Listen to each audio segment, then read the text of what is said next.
Hello, beautiful people.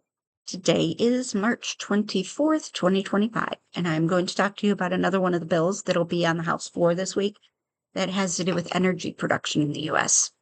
So it's House Resolution 359, Cost Share Accountability Act. This is brought to us by Jay Obernolte, Republican from California. It wants quarterly reports sent to the Committees on Science, Space, Technology, and the Appropriations Committee of House of Representatives, to the Senate Committees of Energy and Natural Resources, as well as Appropriations. So the intention is to reduce or eliminate funding for research, demonstrations, and commercial applications set up in 42 U.S.C. Section 16181. Okay, so the general goals: increasing the efficiency of all energy-intensive sectors through conservation and improved technologies. This would save Americans on all energy bills, but I guess Republicans don't want that. Promoting diversity of energy supply. Republicans don't realize, with technology moving forward at breakneck speeds, we need more diversity in our energy. According to the Texas Comptroller, the wind electric power generation industry is expected to have tremendous employment growth over the next decade. And according to the U.S. Bureau of Labor Statistics, employment of wind turbine technicians is anticipated to grow 44% by 2031. As of 2022, there were 26,135 people employed in wind energy jobs in Texas alone. The average pay for a person in that field is $109,286. They're good paying jobs. They're good jobs.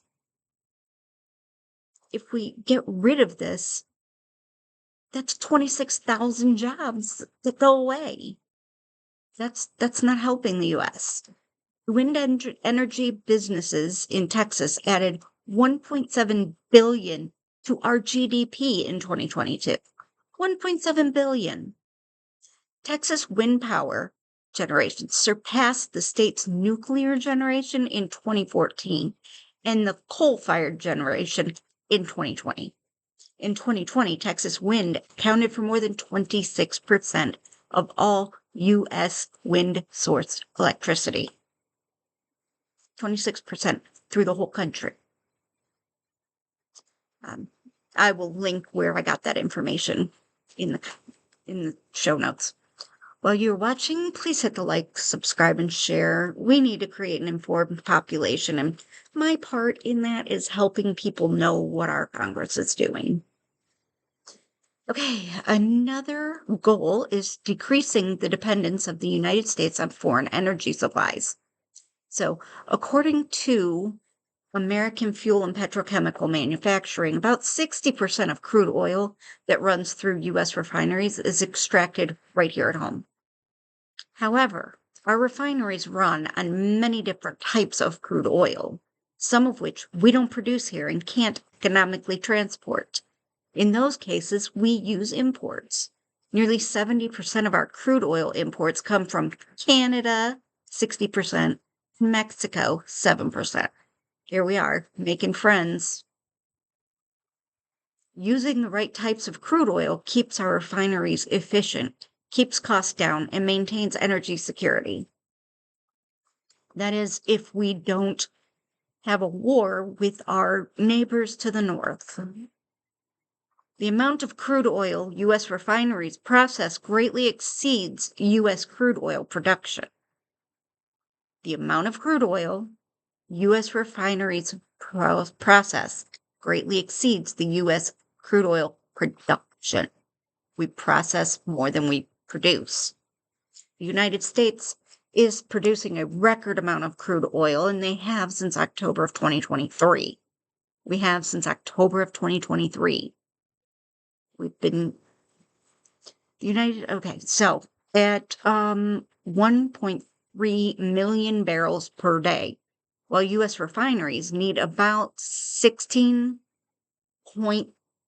13.5 million, did I say 13.4 million barrels per day, while U.S. refineries need about 16.5 million barrels per day to maintain current production levels, which is roughly 90% utilization. So everything I have learned about oil and gas, is much more than I knew before, but I'm far from being an expert or even knowledgeable enough to work in the field.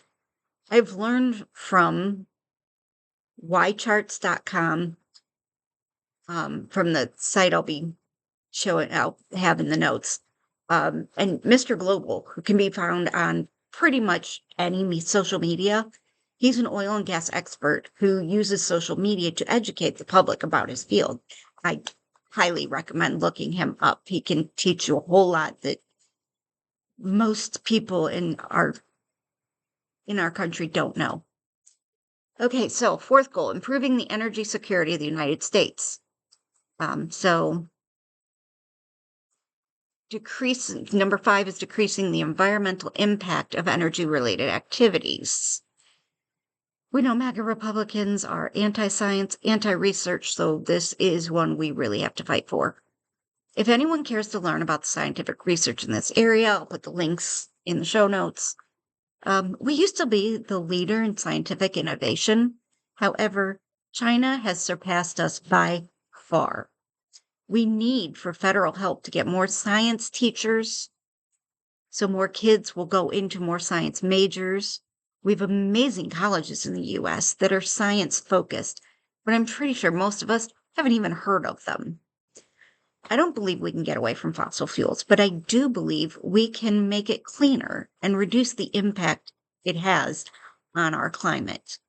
I also believe we are best served by using a diverse set of resources.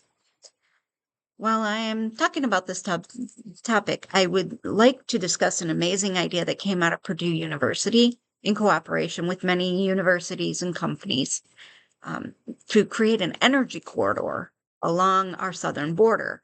It has a lot of elements and information, so I'll be covering that in another video soon. So thank you for watching until the end. I look forward to seeing you in the next video, and as always, have a day that matters.